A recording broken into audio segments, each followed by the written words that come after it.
Hey everyone, good to see you again. Thanks for coming back to my channel. Happy to have you here. If you're new to this channel, my name is Debbie Taylor.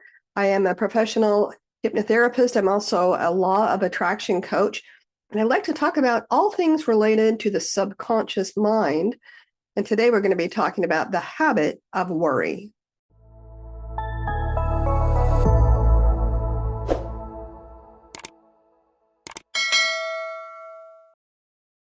Having the habit of worry is really, really common. I would say the majority of people in the world, and certainly the majority of people that I see in my practice, are worrywarts. They worry, they are fearful because there's always that awful thing that could happen, even though it's not happening right now. For some reason, we are taught that if we can worry, and plan for worst case scenario, then if and when it happens, we'll be prepared. But I think the facts prove to us that even if worst case scenario happens, having worried about it months and months ahead of time did nothing to prepare us to deal with worst case scenario. And the fact of the matter is that worst case scenario rarely actually happens. So if we look at this habit of worry, I think it's easy to understand that really all we're doing when we worry about something that could happen is that we are pretending in our heart of hearts that that terrible thing is happening. We worry that there's going to be an earthquake. I remember a few years ago where I live here in Portland, Oregon, the news stations and I don't know, maybe the Department of Health and Safety, something like that, did this whole thing on earthquake preparedness. And the intention was great. They wanted to prepare people to let them know that in the event that an earthquake happened, it would be to your advantage to be prepared, to have A, B, and C all ready to go. But what they did was they instilled a level of fear in people's hearts that really drummed up a lot of business for me. I had people coming to me because they were freaking out and scared to death that there was going to be an earthquake, and they couldn't stop thinking about it. And this is where the problem comes in for us. I think it's natural for us to be aware of potential dangers in our life. We kind of need to do that to survive. But when you can't stop thinking about something scary, then you're worrying about it. You worry about what could happen to your kids. You worry about, well, what if I get cancer? You worry about, what if I lose my job and I don't have money and then I can't pay my rent and then I'll be homeless, and it goes on and on and on and on. Well, none of that stuff is actually happening. And we are in the habit of pretending that these terrible things are actually happening right here and right now. So what I have to say is that if you are so good at pretending worst case scenario, then you are a very good candidate for hypnosis, because in order to be successful in hypnosis, you need to be a really good visualizer. You need to be very good at pretending, because when I help clients with hypnosis, I help them to pretend something good that they want to have happen. And as we go through that scenario over and over and over, they get really good at that. And that is the opposite of getting really, really good at worrying. So I want to look at this a little bit. What we know, again, is that worrying does nothing to prevent a problem. It does nothing to cure a problem. It does nothing to make the problem less impactful in our lives. It really serves no purpose at all. And yet, due to the nature of the way the mind works, specifically the subconscious mind, once we have introduced the repetition of a particular idea over and over, that idea kind of grows. So if you're worried about earthquakes, you can be going along with your day, really not thinking about it, but then you look up and you see a bridge, and your brain says, you used to really worry about what would happen if there was an earthquake and you were under that bridge. That'd be really bad news. So because you have that repetitive thought in your mind, now when you see a bridge, your brain just goes right to that thought, and boom, there's that worry again. It's a conditioned response. and it happens to all of us, and it's not good for us. So I want you to think about this idea that worrying is nothing more than pretending. I'm recording this video during the same week of our elections here in the United States.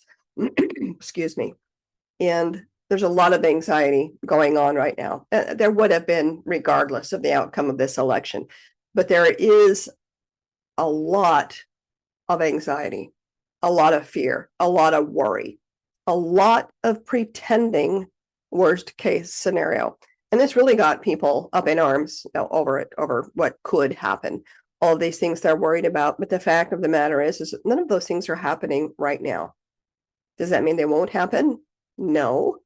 But I know us, when they happen, we'll get together and we'll problem solve and we'll do the best we can do if and when it happens. But right now it's not happening.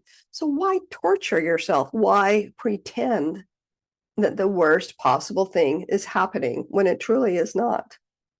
You know that when you want to get good at something, you practice it over and over. You want to play a song on the piano?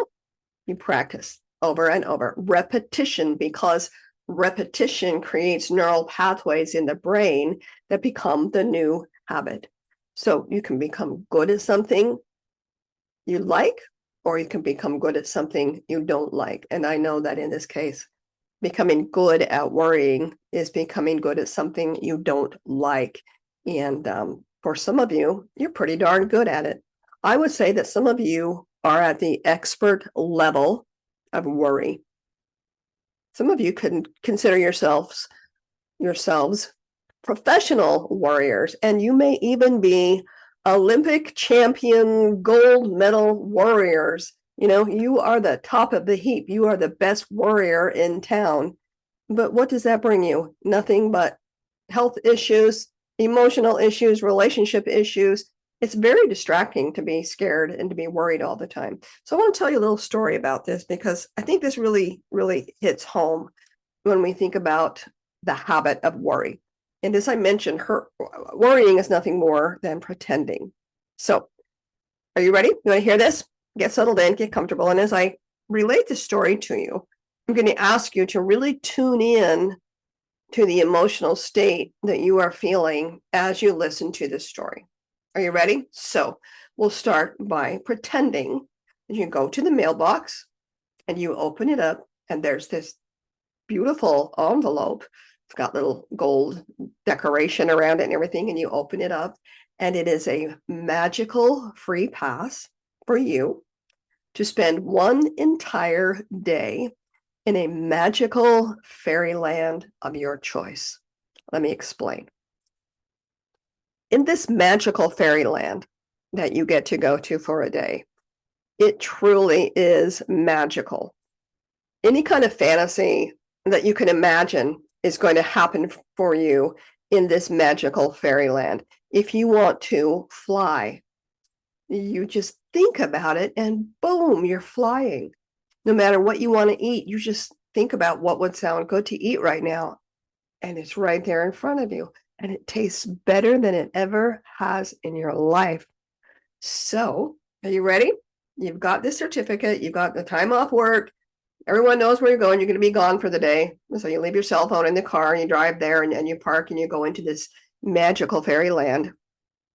And I can just imagine what your fairyland might look like. I know I've had some clients tell me that when they go there, they see a beautiful, beautiful blue body of water, and they're able to swim in the water and they can breathe under the water. And there are dolphins and they are swimming with the dolphins, but they can breathe under the water just like the dolphins. And they just feel that connection and the flowing through the water. I've had other clients tell me that in their magical fairyland, there were unicorns like Pegasus, the winged horse, and they could ride on this horse and they could get this beautiful bird's eye view of the land below, and there are rainbows and butterflies. I mean, you name it. You know, maybe your magical fairyland, and this would be closer to what I would love, it's just a beautiful forest with a glorious log mansion I don't want a log cabin. I want a log mansion, right? With all the bells and whistles in there. And you live there and you own this house and it's yours and it's so beautiful. And you can just feel it. And maybe you can sit inside of your magical home. And if you like winter, you just think about it and you can look out the window and you can see the beautiful snow falling.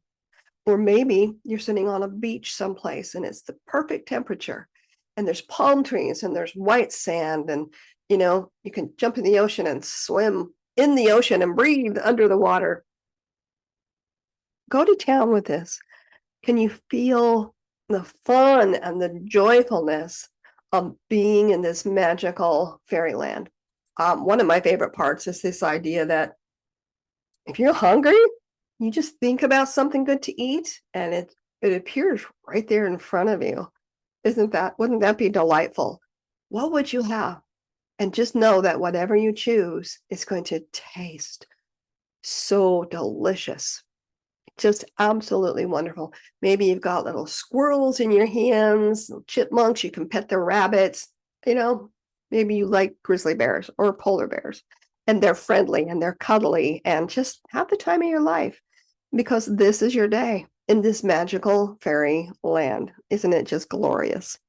So you spend the day there and you have every experience you could imagine. But pretty soon the day is starting to come to the end, and you're okay with that because this was a gift. This was an unexpected pleasure, and you've had a lovely day, memories to cherish for a lifetime. And you're getting ready to walk back to the car in the parking lot, and you come out of the magical fairyland, and there's a beautiful meadow of grass in front of you, and you're walking through it toward the car, and you just want to stop for a moment. You just want to stop. And you want to turn around and look back at where you've been and just absorb all those good feels for a moment. It's just so nice. It's such a beautiful experience. And you're standing there maybe in a little bit of a state of meditation and gratitude for this experience. And then you hear this snap behind you and you're kind of like, what on earth was that? And you turn around and you look behind you and there's a big wolf. A big one. Now, this wolf did not come from the magical fairyland. This is not a fluffy little friendly wolf that wants to come up and lick your hand. This wolf is hungry. And it's kind of in the stance, if you could imagine the stance of a wolf getting ready to jump on its prey. Maybe it's got one paw up and it's sort of burying its teeth a little bit. It's like in the way you look right now. And then you hear another snap in the opposite direction and you turn and you look and my gosh, there's another one. You got one over there and you got one over there. And they're big. And you're kind of frozen scared for a moment. And you start looking around the perimeter, all the way around the perimeter of this meadow. And you realize, you can see the little eyes glowing. You are surrounded by these wolves. You are surrounded. You don't have a cell phone. You can't call for help. You don't have a weapon or even a stick to defend yourself. Boy, it'd be nice if you could fly now, right? You could just fly straight up and get the heck out of there, but you can't. You are there. You have nothing. You can't dig a hole. There's just you're there. And you're surrounded. And it's not looking good. Can you feel that? So here's my question to you. And if you want to pause this video after I ask the question, I want you to do that because I want you to really think about this. What is the very best thing for you to do in this circumstance? What is the very best solution for you right here, right now? So take a moment and think about that.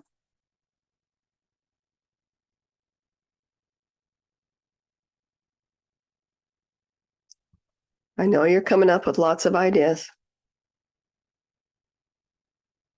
And I could pretty much say that none of them are going to work.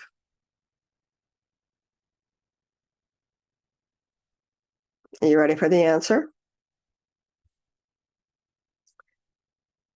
In this hopeless, helpless situation that's pretty doggone scary, the very best thing for you to do right here, right now is this.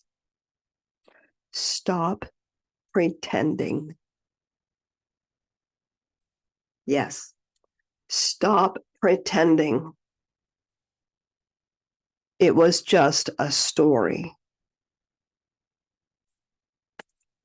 It is my hope that you are making that connection to this idea that we get so wrapped up in our stories that it feels hopeless. We feel helpless. We feel surrounded.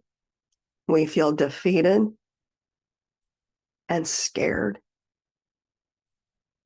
But we're just pretending. When we worry, we are just pretending. Now, when we were in the fantasy fairyland and having a lovely time, that was pretending too, but that felt really good, didn't it? And so you can see that you have the ability to shift your thoughts and make up something good. And I tell my clients, if you're going to make up some line of BS, make it a good one. Make up stuff that's fun to think about. Make up things that are fun and vibrant and enjoyable, and they make you happy and they put a smile on your face. Because you can pretend for the good or pretend for the bad. Worrying is nothing but pretending. I hope you can see that now. And I want to leave you with this.